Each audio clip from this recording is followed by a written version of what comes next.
Hello. Recently एक video viral होत आहे ज्याच्यामध्ये एक अभिनेत्री आहे, तिच्या डोळ्यांना इजा झाली कारण की तिने कॉन्टॅक्ट लेन्सेस लावले. असं होऊ शकतं, पण मार्केटमध्ये अशा बऱ्याच गोष्टी आहेत, त्याचे फायदे आणि तोटे दोन्ही आहेत. तर नाण्याच्या दोन बाजू असतात. तर मला तुम्हाला सांगायचं आहे की तुम्ही मेकअप आर्टिस्टचा कोर्स केला असेल, तुम्हाला काही काळजी सांगितली असेल की लेन्स कशी घालायची, काय करायचं, इकडे डोळा फिरवा, असं करा, हात धुवा वगैरे.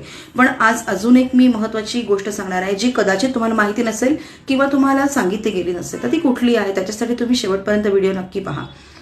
ते तर तुम्हाला माहिती आहे की कॉन्टॅक्ट लेन्स अप्लिकेशन करताना तुम्ही 5 ते 6 वेळा प्रॉपर हँडवॉशने हात धुणं गरजेचं आहे. जेव्हा ब्राईडला तुम्ही लेन्स अप्लाय करता तेव्हा थोडंसं तिला अंधुक दिसतं किंवा काहीतरी टिंगलिंग होतं. सो तेव्हा तुम्ही काय करायचं, तिला चोळू नका डोळा, हे महत्त्वाचं सांगायचं.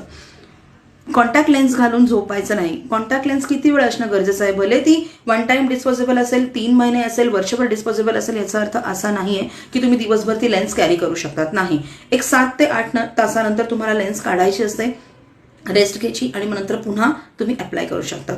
अशा बऱ्याच काही गोष्टी आहे. पण आत्ता जी मी सांगत आहे ती महत्त्वाची गोष्ट म्हणजे जेव्हा तुमची ब्राईड विधीला बसणार आहे तेव्हा यज्ञकुंड तिच्या समोर असेल, खूप जवळ असेल आणि ती बराच तास तिकडे बसणार असेल, तर अशा वेळेस त्यांना कटाक्षाने अवॉइड करायला लावायच्या लेन्स, कारण की ती जी धग असते ते तुमच्या आयबॉलला लागून तुमची लेन्स मेल्ट होऊ शकते.